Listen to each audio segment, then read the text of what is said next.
Hello again, Struckweb. Today I'm bringing you another rework of a build video of mine for Warhammer Chaosbane, and this one is the Bragi Critmonster 3.0. A rework of the Critmonster, third one or second rework.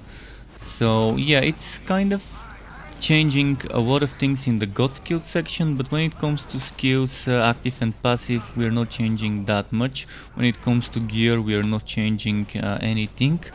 So the rework of the god skills kind of made me change where I get the counter attack damage from, and this build is still as before all about stacking counter attack damage and using the fighting spirit passive, which gives us crit damage based on how much counter attack damage we have got. So you can see that I'm showing you footage with three different sets, with the Ever Peak, with the Grimnir and the Challenge / Undefeated set, and those are the three sets that I would recommend using when playing this build. I would not recommend using the Last Song, but it can work with the Last Song. You're just not gonna be that much stronger in the Last Song compared to, for example, using the other three sets. The Last Song, as I like to call it, is kind of like the bastard child of Bragi sets, because it's supposed to force you into playing damage over time, but damage over time builds even with that set kind of suck. So hope you enjoyed this build. It's pretty mobile, it's very jumpy, it's all about cooldown, so cooldown reduction is important, and now that they've reworked the Carnage, Ultimate Carnage Axe to kind of reduce our crit chance by 20. The crits are not as often, but you can see I'm still critting. So let's just move on to the section where I'm gonna talk about the skills. So when it comes to the skills for this build, there's three different but yet similar setups I'm using based on what set I'm wearing. When wearing the Everpeak's Kazaka Karak set, this is what my skills look like. When I'm using the Grimnir set, this is what my skills look like. And when I'm wearing the Undefeated, the Challenger set, this is what the skills look like. You can see that there's barely any difference, if any difference at all, other than the heroic skills in between those two. But when it comes to the Grimnir, I'm replacing Blood of the Mountain, the basic one, with Cold Heroic, and since there's not enough points to grab Axe Throw Superior or other versions of it, I'm grabbing the more basic one. Over here for this setup, I would suggest probably grabbing this one because it can cause bleeding, and this one, yeah, so that's kind of what I would suggest. I mean, those points are kind of leeway. You have 8 points leeway, so it might let you upgrade something like Blood of the Mountain Superior is amazing, so something like that is not a bad idea. And actually I strongly suggest using Blood of the Mountain Superior instead of the basic one. And on this setup, on this side here, you're gonna see it's gonna be different because the points don't allow us to do so. So you're seeing here we're using kind of the same skills, but yet there aren't enough points, and that's most likely due to me using here Last Bastion Superior, Avenging Charge Superior. Even if I were to replace this axe with that one, that's fine, but I really like using Avenging Charge Superior. But if you want to, you can kind of replace Avenging Charge Superior with the more basic one, and that might allow you to put some other stuff. But yeah, there's ways to kind of modify the setup to suit your preferences based on what you want, whether you want more damage reduction, etc. So yeah, for the Challenger set, if you want to use Blood of the Mountain, you've got options. One, downgrade this, and then second, downgrade this. and then you can use it to get that extra regeneration. And it's super nice skill, because that regeneration might save your ass in the high levels. And even if you don't get the superior one and just use the basic one, you still get that 50% extra damage that bleeding enemies would take. So it's still pretty nice, and you're still doing a lot of damage over time on top of it. So keep that in mind. Let's go through all the skills. So Axe Throw Superior, Strike of the Anvil, Mastered, or in this case Heroic. For this version, Ancestors give just the basic one for invulnerability. Bird of the Mountain, or in the case of Grimnir, called out Heroic. Avenging Charge Superior, because, well, it helps with some little bits of damage over time, which can proc Ring of Tori and the Mountain Pendant. Then Last Bastion Superior, or in the case of the Undefeated, Heroic. Why Superior and not Mastered? Well, I like healing based on rage levels, because my rage is most of the time up to the maximum, and sometimes there won't be that many bleeding enemies around me. It might be just me and the boss, and that is why. Then we have Padded Armor, Hero of the Desert, for damage reduction. If you don't want Padded Armor, put something else. A good choice would be to try and squeeze in a little bit of Eternal Grudge Superior, for example, to get some extra, I think 20% damage and 1% for each point of rage. Another thing that you might want would probably be this one is not bad. Each attack has a chance to stun bleeding enemies, and this one is also not bad, but I'd rather avoid it. I think this one is nice if you can get it, if you can squeeze it in. Another thing that is not so bad is Relentless Carnage. Every now and then, if you're using energy skill like this one, you can increase the damage of Strike of the Anvil if you use it immediately after, or you can use this one and then you can boost the damage of that one. That's just some suggestions. I wouldn't pick this one, but if you feel like you really need to, that's an option. It's there. There's other options, such as using the potion to get counter-attack damage, which is super nice as well, to get that extra damage boost after using your pot. Then there's things like this 10% damage. And then if you need crit chance, you can use this one. If you need some damage reduction, you can do that, but it's better to have padded armor than this, I think. So there are those mentions. I don't think that you would want to be using that one, because it's on a very long cooldown, and even if you need HP, you can use this. So that's kind of it. Nothing too complicated. Just pick your set, and according to the set, modify the build. Now, quickly, a little bit of info about the legendary ranks.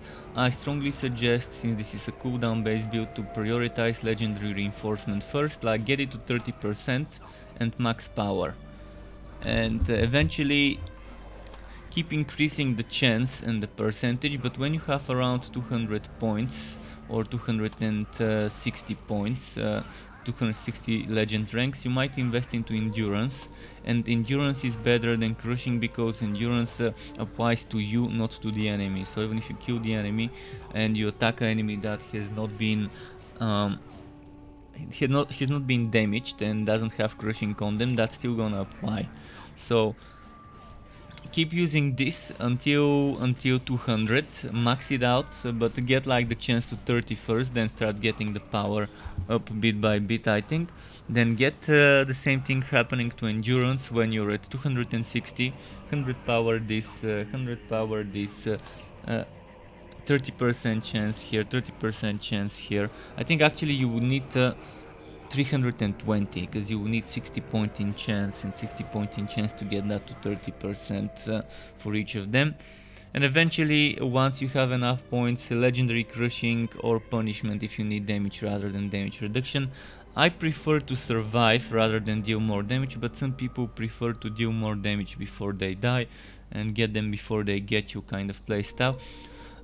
This is for Chaos 9 and 10. If you are doing Chaos 8, 7 and lower, Legendary Punishment is better than Endurance and Crushing. And you can stack this 50% of damage with this 50, and that's gonna be amazing damage. So enough about this, let's move on to the God skills.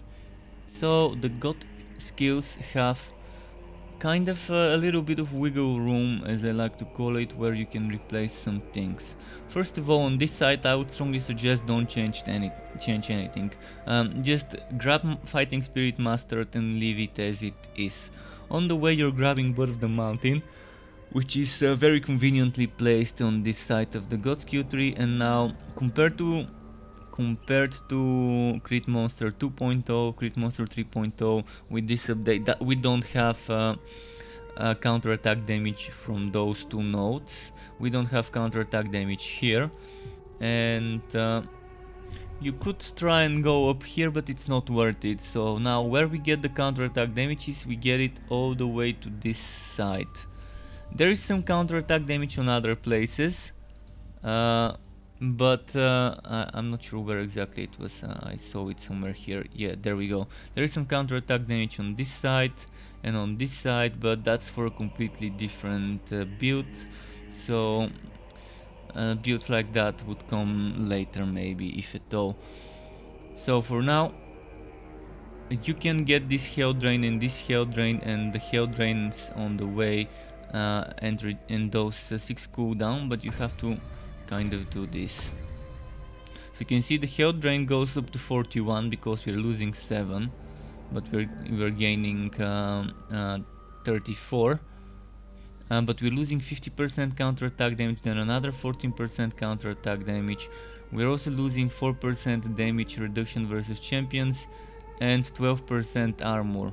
But we're getting that 6% cooldown, which might be kind of an overkill for some, but if you really need that cooldown, do it. That's a suggestion, but I'd rather have that 148 counter-attack damage versus the 84%. And this is how I suggest doing it. And that's kind of it for the God skills. Now let's move on to the segment where I'm gonna talk about what gear I like using and why, and what stats you would want in each SWAT. So let's quickly talk about the gear I like using and suggest using for this build. First of all, it depends what set you're using, but there's 3 sets that are good for the build. Champion of Karazakarak, known as the Everpeak on the items. Grimnir's Herald, known as of Grimnir on the items. And then there's the Undefeated, known as the Challenge on the items. Based on those sets, you are gonna be kind of having different heroic skill and slightly different skills as you saw in the skills segment, but the same rules apply to every set. So the helmet is the only piece that can give you cooldown reduction. On that piece you would want as high cooldown and as high HP as you can, and as well if you can get high counter attack damage. Then apart from those you want as a third priority. Let's say the cooldown is priority number 1, HP and counterattack priority number 2, armor priority number 3. For the rest, resistance to damage over time and health regeneration seem like good choices. Here the same rules apply, except you're removing cooldown reduction from the equation. So priority number 1, maximum HP and counterattack damage, priority number 2, armor, and priority number 3 and lower is resistance to damage over time, health regeneration, and whatever else you wanna add as a fueler. Now this one applies to those 2 items. For the boots, they're the only item that can give you movement speed, but you're pretty mobile if you use this skill and just move around. And then use this, you regenerate energy. You're pretty mobile, so that shouldn't be the big priority. So again, HP and counter attack damage priority number 1, priority number 2 armor, and priority number 3 and lower resistance to damage over time, maybe movement speed if you can get it as the same priority, and some things like health regeneration are not bad. Now, the gauntlets are the only piece of equipment that can give you stats like damage, damage over time, and crit damage. First of all, you do not want damage over time, it's gonna be a waste for you. It maybe works fine with the Grimnir set, but even then I'd rather focus on getting the important stuff, the rest is just a filler. So priority number 1, damage. Flat damage, even on a red item, this can give you like 3000. This is much better and much stronger than 40 crit damage. So 40 crit damage doesn't go anywhere near being as convenient and as useful and as good for your DPS as 3000, let alone 6 or 7000 damage. That is flat. Priority number 2 should be health and counterattack damage. And the formula for fighting spirit, which gives you crit damage based on your counterattack, is that every 100 counterattack damage equals 4 crit damage. So 1000 counterattack damage is 40, and 1500, you guessed it, is 60. So those are your 3 top choices. First damage, second HP, and counterattack damage as equal priority, and then try and third get armor and crit damage if you can. Once you've got those, it would look something like this, except the damage over time is here. So the damage over time is kind of the thing here you might want to replace based on your build with resistance to damage over time or health regeneration or anything else as a filler. So that's it about the gauntlets. Now let's quickly talk about the axes. The axes I like using are Grudge Holder, Ultimate Carnage. Grudge Holder gives us 500 counterattack damage for each point of rage, and you can get up to 20 rage, and that is great because, well, 10,000 counterattack damage from this item, and 10,000, believe me, is a huge number considering how much more counterattack you can get. So if you remember the formula, for each 1000 you get 40 crit damage, so you guessed it, that's 400 crit damage from this Grudge Holder. Pretty strong, pretty decent.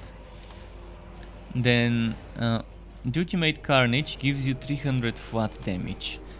It makes you take 20% more damage though, and it reduces your crit chance by 20%. And some of you might say, oh, that's terrible, 20%, I don't want to lose it. Well, if you don't want to be using this axe, there are some choices like the Forge Heart, but the Forge Heart was buggy and it used to apply this damage to you when you are bleeding, and when you're doing Act 2 it's pretty easy to start bleeding and you end up kind of killing yourself. I've not tested it after this update whether that's how it works, but a month ago with the Forge, a few months ago with the Forges update, it was still broken, and right before they updated with the Tower of Chaos, it was still broken. So I'm gonna test it and let you probably know whether it's still broken and it can still kill you. Most likely yes, most likely they don't even know how to fix that, we'll see. So another good axe is the Impatient one. If you are speedrunning, Impatient one and Victor's Tribute are great for the whole team. So it's pretty nice, you might want to combine those. Something else that you might consider is the 2 damage over time axes, but I'd stay away from those. This one can give you good damage, like 600% damage when you get all those stacks, but you need to be very low HP and I don't think that's gonna work well for you. So yeah, avoid those 2 axes. There are some others like Bruised Eagle that gives you like 300 crit damage, but I'd avoid it as well. Much more useful is to get something that gives you flat damage. You have enough crit as it is. So what roles do you want? First of all, prioritize cooldown, crit chance, those two stats. You want them both. You want them as priority number one, and then you want damage and HP. And then after that you want things like counterattack damage. Axes nowadays can give you up to 2500 counterattack damage. This dropped to me long ago when counterattack damage was limited to like 1000 and a little on an axe. So mind you, I can probably, when upgrading my gear, get another 4 5000 counterattack damage squeezed. Right now all my builds sit at 35,000 counterattack damage clean when there's no buffs. So you're gonna see now, if I remove this, my counterattack is 34,000. When I equip the same amulet, rings and axes on my other builds, which I was doing when recording footage for this video, I was sitting at 34 or 35,000 counterattack damage, and with some min-maxing I can get that to be 41 to maybe 1000, so keep that in mind. The build can be much stronger if this and this give me counterattack damage with the new amounts, which is like 1000 for a ring and an amulet, 2500 max for like an axe, or 2600, pretty strong. So again, you want cooldown, crit chance, damage, HP, counterattack damage, and then for the final SWAT, I guess it's gonna be maybe up to you what you get. I think health drain is probably the best thing you can get. So you can also get armor piercing, you can also get crit damage, but I don't think they should be the priority. I think you would wanna prioritize cooldown reduction, crit chance, damage, HP, counterattack damage and health drain. Those would be your top choices. Now for the amulet and rings, the same rules would apply for all three items. So what I'm gonna say now applies to both rings and the amulet. You want, as a high priority, you want crit chance, especially when using ultimate carnage, and then you want cooldown reduction. Right now you can see I'm missing on two items the cooldown reduction, but I'm prioritizing the crit chance over the cooldown, even though I have options of those that give me cooldown and don't give me the crit chance. So yeah, crit chance, cooldown reduction, top priority. Flat damage should be together with HP, priority number 2. And then you might want things like armor on the amulet, and you cannot get armor on the rings, that's just the one difference. So armor on the amulet, and then things like health drain are good and great. Crit damage is not gonna give you that much, so avoid it, but counterattack damage is great. So you want counterattack damage on those. Whether counterattack damage or health drain should be prioritized depends on your playstyle. I prefer prioritizing the counterattack damage if I can, but if I can't, I'm gonna get the health drain. So this one has, out of 5 stats, it has 4 great stats: cooldown, crit chance, damage, health drain and cost reduction. So the cost reduction here would either be HP or counterattack damage. So you have to decide, do you want health drain, do you want counterattack damage if you have cooldown, crit chance, damage and HP. And since the amulet can give you armor as well, you might wanna decide whether you want that or whether you want some of the others. You want Mountain Pendant, you want Oath Ring of Resonance, and you want Fiery Ring of Tori. Oath Ring of Resonance lets us stun enemies, which is great for this one. Stunned enemies take more damage. Stunning an enemy also inflicts bleeding, which leads us to this. Bleeding enemies take more damage. Damage increases based on the number of nearby bleeding enemies. So this is kind of a synergy here for the build. Fiery Ring of Tori and Mountain Pendant are great for the cooldown reduction. But if you don't have good road on those, let's mention some good options for the amulet. You have 2 god skills, so using something like Bloodstone Pendant is not a bad choice, because this would heal you when you use it, this would heal you when you use it. Things like Flint Pendant are not gonna be that great because you're already taking 20% more damage, and taking another 10% more damage might make you too squishy, and this would only let you do damage to far off enemies, which would be with Axe Throw and this one. Those are your two ranged skills right now. Another good choice for farming, especially before opening a chest, you might want to bless one of those for crit chance and get some crit chance set and equip it right before opening chests on boosted relic hunts, then unequip it. That's a good option to kind of keep. And Pendant of Endless Water would give you more damage to this skill. It's not gonna be that great, but it's still good. It's still good getting that extra 50% more damage. Whether there's any more things that I could suggest, I don't think. Maybe this one. This gives you damage reduction based on how low your health regeneration is. This is something interesting and new. You might want to experiment with it, but I would strongly suggest stick to that one. Then what can you replace the Ring of Tori for? First of all, you've got a ring like this one. This gives you 50% damage reduction, but you keep losing energy. You can see I keep losing energy, but with this build it's not that bad. You can kind of regenerate energy with Last Bastion, and you don't use energy that much. But yeah, that's 50% damage reduction, which is pretty nice. Now another ring that you might consider instead of Fiery Ring of Tori might be Ancestor's Ring for health and healing, or Insulation to kind of heal yourself. As long as you have good rolls, it's not bad. Granite Ring is nice, but you're gonna lose damage, but you get HP, you get damage reduction. So if you want survivability, those two are amazing, but this gets your damage down. Then you have Gromryu Ring, which also gives you damage reduction, but you have to pick Bloodlust Orbs. So it's a viable option, especially if you don't have Ring of Resonance. At first you might have to be using one of those rings.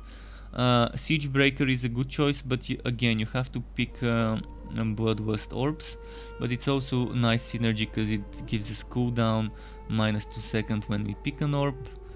And then there's things like this and this that I would suggest avoid them. This would make the Axe Throw stronger, and it's not bad. Axe Throw can be a strong skill, especially with a good old ring of dexterity, but that's not what this build is about, and this 10% dodge chance is just bad.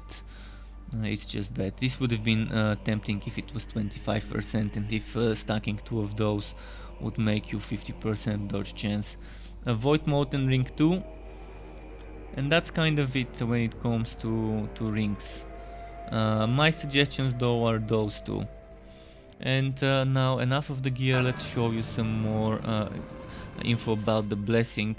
Basically what you want is to be blessing your items for things like this. That's the counterattack damage formula.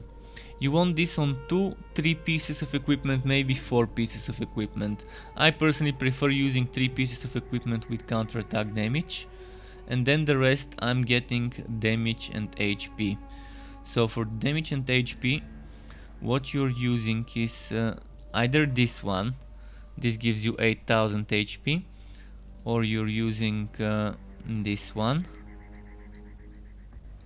which gives you 6000 HP but 4000 damage, and then you can get another 420 damage by doing this, but you're losing another 2000 HP.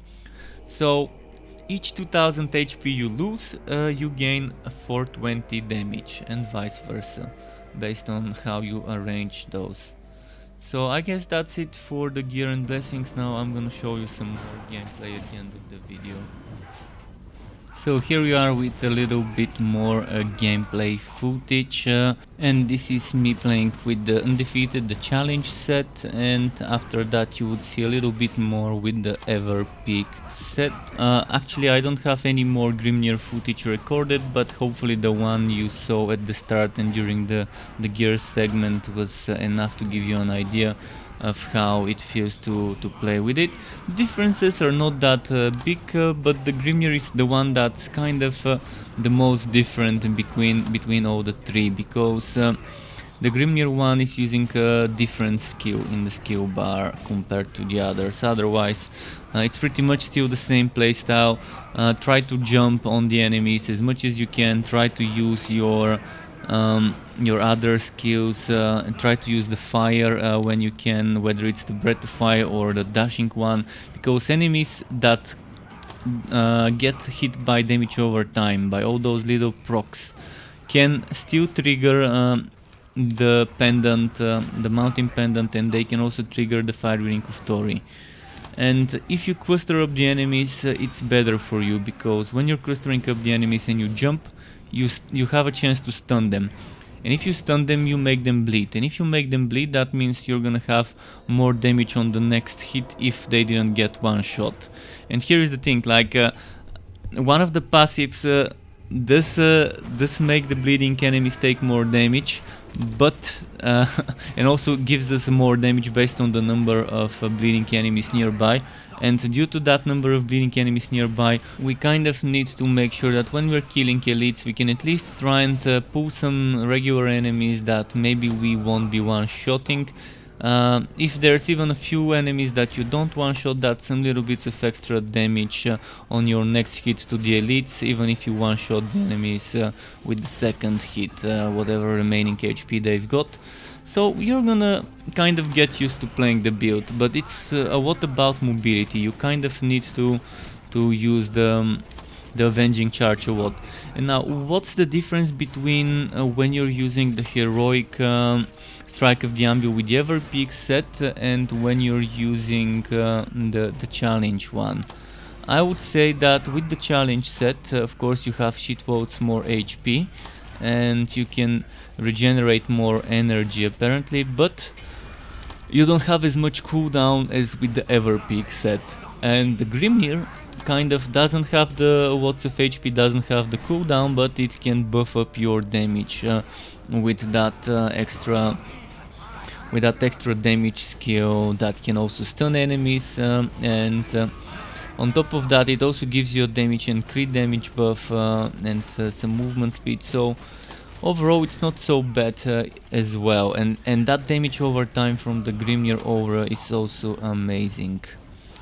So you would notice that on some enemies, some bosses in particular, you might have a little bit more trouble if you don't pay attention to your rotation. Your invulnerability needs to be used right when you're gonna do a burst. So ideally you would have your number 2 skill, regardless whether you're with the Grimnir and the heroic call to out or whether you're using the Blood of the Mountain. Make sure to just use it right after using the invulnerability, although I've tested it and the Grimnir call to out still takes HP even if you have the invulnerability buff on. But for those 4 seconds of invulnerability you wanna be standing next to the boss ideally and spamming your jumps while the flamethrower is damaging if you're not using the Grimnir set but the other two. In general, you need to be dodging a lot from the damage over time fields, because they can kill you within seconds unless you're using some damage reduction rings, which as you can see I am not, but maybe you might wanna rework the build to use more damage reduction and less cooldown and not stunning with the altering of resonance. And yeah, that's kind of it. I hope you find your playstyle. Of course, use the Last Bastion when you need to heal up and get energy. That's kind of it. If you've enjoyed this video and want to be notified for when I upload more content like this for this game or other wooters of the hack and slash or shooter wooter variety, you could subscribe to my channel to get those content updates, and you can get notified by clicking on the bell button as well. So hope you enjoyed it, hope everything was clear. If something wasn't, share your comments, questions, etc. in the section below. Keep it cool, folks. Thank you for watching, and until next time, goodbye.